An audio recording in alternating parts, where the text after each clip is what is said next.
right, so this week we're talking about the Epstein-Barr virus, because when you understand what's happening in your body and what's causing MS symptoms, then you have a target to work towards. You know what to do inside of your body to get rid of symptoms. If you want to talk about this one-on-one with me, mindingyoursoul.com has a free discovery call link.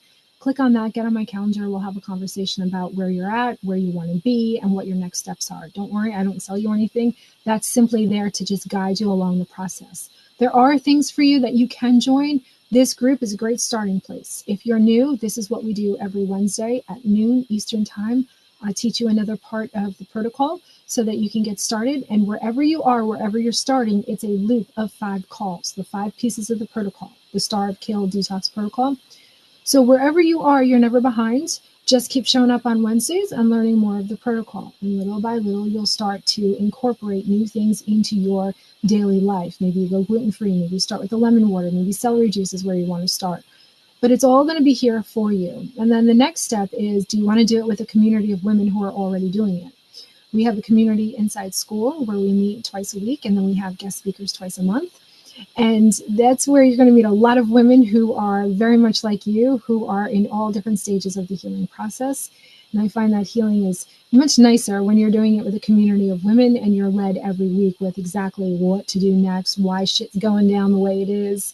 It's just a lot more fun. So if you want to join the school program, you can join for free for 7 days. Pop in, check it out. You can even copy down all the information from the protocol. It's all in there, and then get out. It's for you. So those 7 days are to give you an opportunity to get in, check it all out, join the calls, if only for the orientation coffee chat call on Fridays.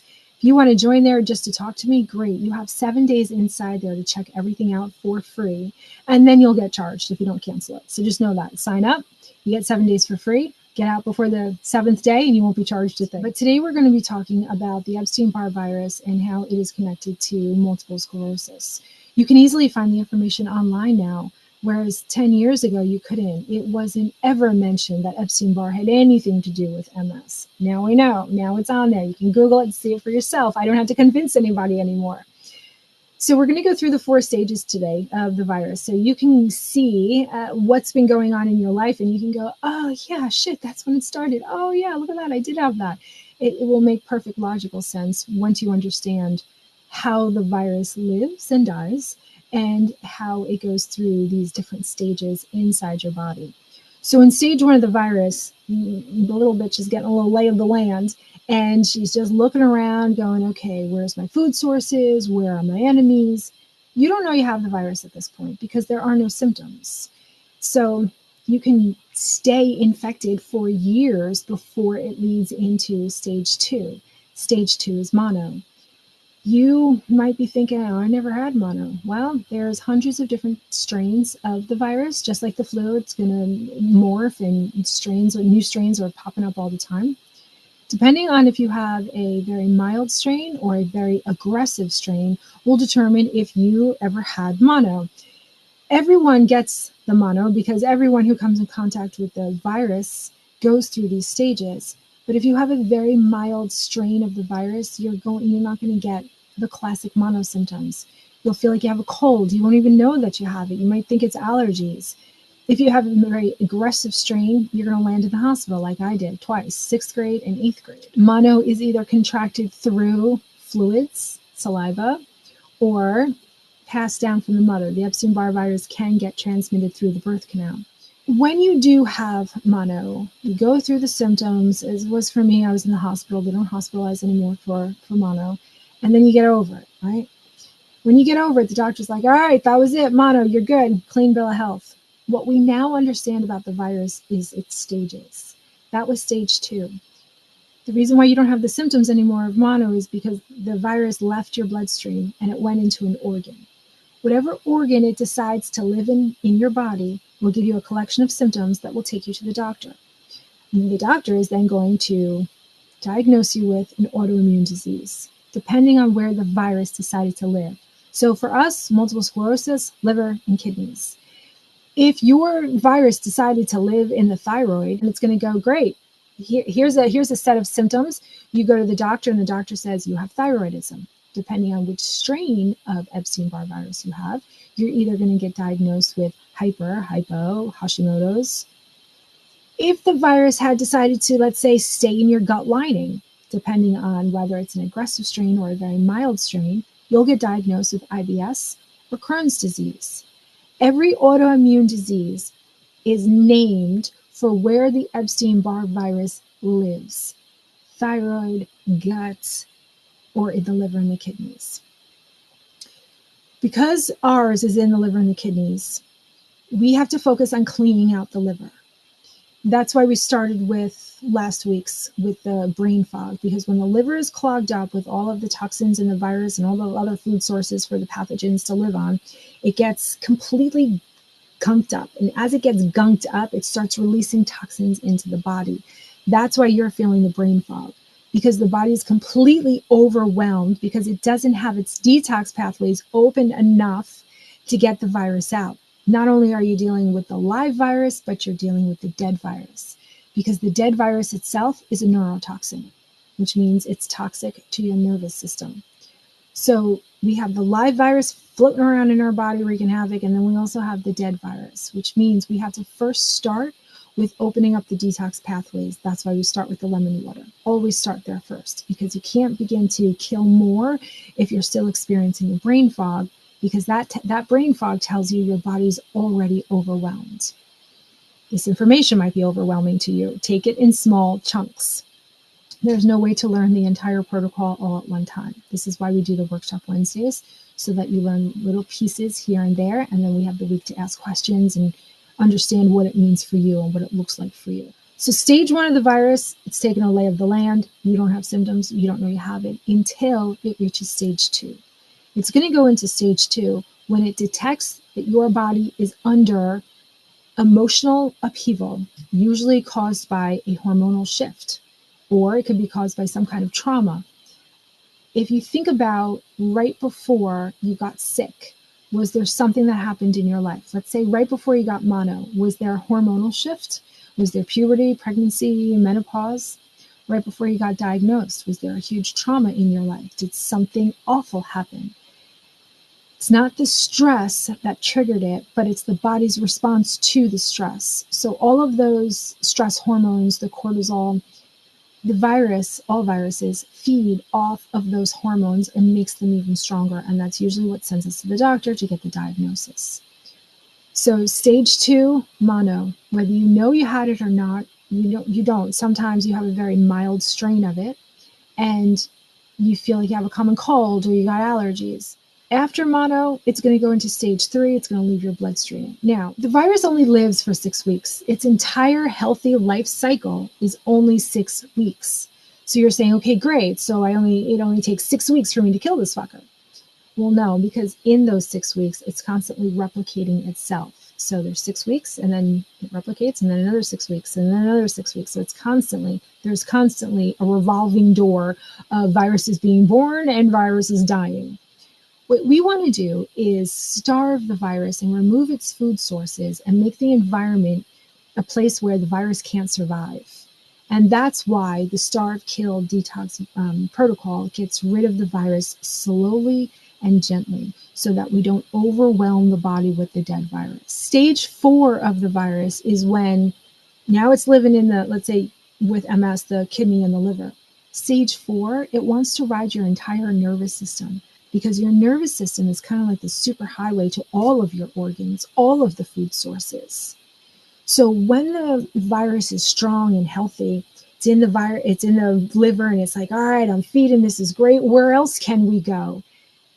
And it settles on the nerves.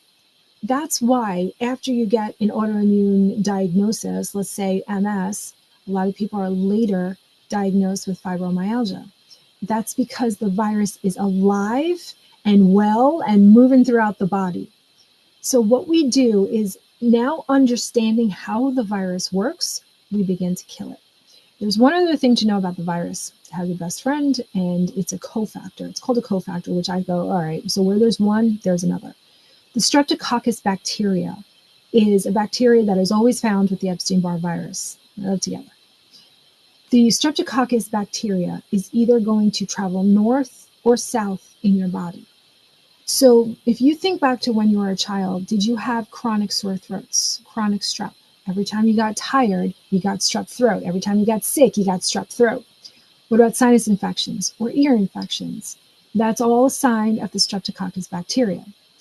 If the bacteria decided to travel south in the body, that's when you're going to get the bladder infections, and that's when you're going to get the chronic UTIs. The Starve, Kill, Detox protocol gets rid of the Epstein-Barr virus, and it gets rid of the strep. The strep feeds off the dairy, and the Epstein-Barr virus feeds off the gluten and the eggs. The number one question I get is, do I have to live like this forever? No, is the answer. So after, let's say, 20 years of me doing this, do I eat gluten? No. Could I? Yeah. I've eaten it accidentally a few times in the recent past, and nothing has happened. But I still have PTSD from when I would eat it and I would lose a leg, or I wouldn't be able, and I just don't eat it. Once you feel this good, once you're symptom free, you're not going to care what you can eat and what you can't eat. I still can do some eggs. I still do eggs here and there if they're baked in something, cheese every now and then. You're going to decide after you're symptom free how you want to reintroduce these foods back. So if you're thinking, how am I going to live the rest of my life like that? Don't go that far out. Go one day at a time. We're going to take step by step by step this protocol and incorporate one thing at a time so that you can assess how you feel, what it's doing to your body, and then you move on to another part of the protocol. So when you start with the lemon water, you're going to stay there for 2-3 weeks. You're going to be like, okay, all right, the brain fog is getting, oh my God, it's so much. I need to stop. I need to halt. I need to change something. Until you know how something makes you feel, only then do you move on to the next part of the protocol. Knowing how the virus works is going to give you the understanding that there is nothing wrong with your body. Your body was never attacking itself. What happened on the way we came to think, the way the medical industry came to think that your body was attacking itself was the only instruments that we use to see inside the body is the MRI. The MRI doesn't show viral activity.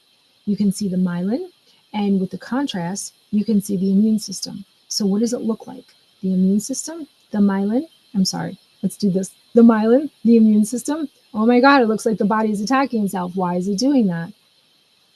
There's heavy metals that reside on this myelin, heavy metals. Viruses love heavy metals. Viruses feed on the heavy metals. Your immune system comes over, tries to kill the virus that's feeding on the heavy metal that's on the myelin. And what happens is on that test, you can only see the immune system attacking myelin. You don't see the heavy metals and the virus in between. We now know better. We now know that the virus hides inside the body. It hides in the organs. It's not attacking us. Our immune system is attacking the virus. So you were right. Your initial response to your body is attacking itself and you thinking, that doesn't sound right. That doesn't feel right. That doesn't sit right with me. That was correct. You've always been correct. Your body was never attacking itself. It never will. It was always protecting you. And once you have this information, and once you start taking the steps to cleaning out your body of the virus, that's when the energy comes back. That's when the clarity comes back. And that's how you stay motivated to do the rest of the protocol. You don't have to use sheer grit. You don't have to stay motivated. Once you feel better, once you feel clear with more energy, that automatically gives you the motivation to keep going. And then the wheel just keeps turning and turning, and you start doing more and more. Now, healing doesn't go anywhere linear. It's always in a peak and a valley. When you first start doing this, you start going, oh my God, the Epstein-Barr virus. Now I know, now I can start killing it. When you kill it too quickly, the dead virus is a neurotoxin. So not only are you dealing with the live virus, but now you're dealing with the dead virus. A neurotoxin is a toxin that is a pathogen that's toxic to your nervous system. So now you're dealing with the live virus, you're dealing with the dead virus, and now you're going, oh my God, I feel worse. Oh, I'm getting worse on this. No, now it's time to just take a step back and let the body come back up and get that virus out. You're overwhelmed with the dead virus. Stop killing it so feverishly. So there is timing to the way this protocol is done. There is education to know you're not getting worse. Your body's actually doing what it's supposed to be doing. You just need to take a step back and let it, and give your body the rest that it needs, and give your body the support that it needs. So every Wednesday, we take another piece of the protocol and we talk about this. If you want more, you're like, Janine, what do I do? Here's what my symptoms are. What do you think? Mindingyoursoul.com has a free discovery call button to get on my calendar, but you can also join the community on the MS Rebellion on School. 7-day free trial. Go in there for 7 days. Check out the calls. They're all recorded. Check out all the past calls. Copy down all the information from the protocol information. Copy it all down for free for 7 days, and then get out if you want to. There's no commitment. And I wanted to do that because when I was healing, I was looking for someone to help me. Everything cost an arm and a leg, and I couldn't afford anything. I made sure that what I was offering is going to be accessible to everybody, and for the people who have absolutely nothing and just want to get in and get what they need and get out, that's there for you too.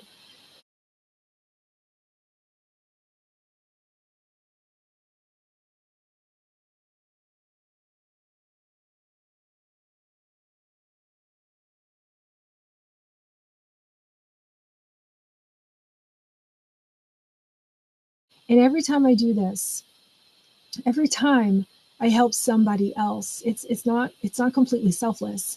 I'm helping that part of me who needed somebody and never found anybody. And it's because I never found anybody that I became the person that I needed. And now I'm here for you, giving you the information because I want everybody to know you don't have to do this. I just want you to know that you have options. You're not stuck. You never were. You have options and you can do something. And if you're not ready to do it right now, that's fine too. But I just want people to know that there's a way out of the hell if they're ready for it, if they want to do it. You don't have to stay stuck. You don't have to stay sick. And you don't have to start when anyone tells you that you should start. You start when you're ready. You understand that all of this is available for you when you're ready to start. And if you want to just binge watch the information and just soak it all in, I'm here for you here too. Every Wednesday, 12 o'clock, we're going to be live. This was live, but my sound was awful. So this one isn't live. But if you're in the comments and you have a question, just ask a question. I'll be in the comments answering them. And thank you. If you're still watching, thank you for watching me. And hopefully I will see you next Wednesday. Have a great week, everybody. I'll see you in the group.